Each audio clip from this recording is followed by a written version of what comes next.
Iran के विदेश मंत्री हुसैन अमीर अब्दुल्लाहियान ने एक बार फिर से मुस्लिम देशों से गुहार लगाई है कि वे इजराइल के गाजा पर हमले को देखते हुए फिलिस्तीनी लोगों के समर्थन के लिए मजबूत कदम उठाए। ईरानी विदेश मंत्री ने तुर्की के विदेश मंत्री हाकन फिदान के साथ बातचीत के दौरान ये अपील की। उन्होंने कहा, ईरान, तुर्की और अन्य मुस्लिम देशों को और मजबूत होकर कदम उठाने होंगे ताकि फिलिस्तीनी देश को समर्थन दिया जा सके। उन्होंने कहा कि गाजा और वेस्ट बैंक में इजराइल की कार्रवाई को रोकने के लिए प्रभावी कदम मुस्लिम देशों की ओर से उठाने होंगे। गाजा में इजराइल के हमले जारी है और हमास के समर्थन में केवल ईरान ही अपने प्रॉक्सी गुटों के जरिए इजराइल पर हमले कर पा रहा है। इन गुटों ने भी केवल छिटपुट हमले ही किए हैं। वही हमास को उम्मीद थी कि इजराइल पर हमले के बाद पूरे मुस्लिम देश उनके साथ खड़े हो जाएंगे। अभी भी कई मुस्लिम देश इजराइल के खिलाफ खुलकर नहीं आ पा रहे हैं। इजराइल और हमास के बीच अभी युद्ध विराम है, लेकिन युद्ध कभी भी फिर से भड़क सकता है। इससे पहले सऊदी अरब में इस्लामिक और अरब देशों का शिखर सम्मेलन हुआ था ताकि इजराइल को घेरा जा सके, लेकिन हुआ इसका उल्टा। मुस्लिम देशों के इस शिखर सम्मेलन में इजराइल के खिलाफ मुस्लिम देशों में मतभेद खुलकर सामने आ गए थे। सऊदी अरब में इस्लामिक अरब शिखर सम्मेलन में इजराइल की सर्वसम्मति से आलोचना की गई, लेकिन इस घटना के फलस्तीन पर ईरान और अरब दुनिया के बीच कुछ बुनियादी दरारों को स्पष्ट कर दिया। सऊदी अरब की राजधानी में अरब लीग और इस्लामिक सहयोग संगठन यानी कि OIC के संयुक्त शिखर सम्मेलन में इजराइल के खिलाफ एक कड़ा रुख अपनाया गया।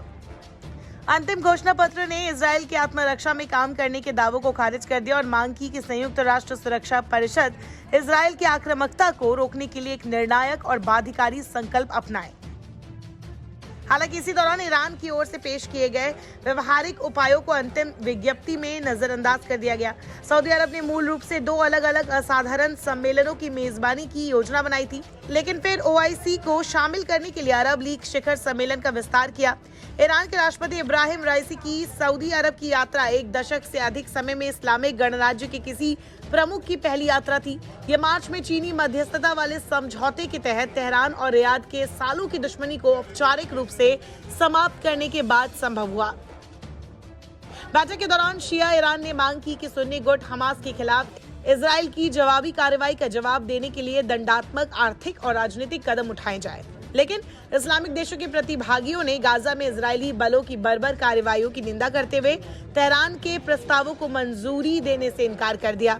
आम धारणा है कि इजराइल और अरब दुनिया के बीच बढ़ते संबंधों का मुखर विरोध करने वाले ईरान ने हमास को करोड़ों डॉलर की मदद के साथ साथ युद्ध शुरू करने के लिए रसद समर्थन भी दिया है, ताकि साल 2020 में अब्राहम समझौते के साथ शुरू हुए इजराइल और अरब दुनिया के बीच शांति प्रक्रिया को बाधित किया जा सके। युद्ध छिड़ने से ठीक कुछ हफ्ते पहले सऊदी क्राउन प्रिंस और देश के वास्तविक शासक मोहम्मद बिन सलमान ने स्वीकार किया था कि इजराइल और सऊदी अरब के बीच करीबी संबंध बनने वाले हैं। रियाद शिखर सम्मेलन में मुस्लिम देशों के नेताओं ने इजराइल को हथियारों की बिक्री बंद करने का आह्वान किया और संघर्ष के किसी भी भविष्य के राजनीतिक समाधान को खारिज कर दिया, जो गाजा को पश्चिम बैंक से अलग रखेगा।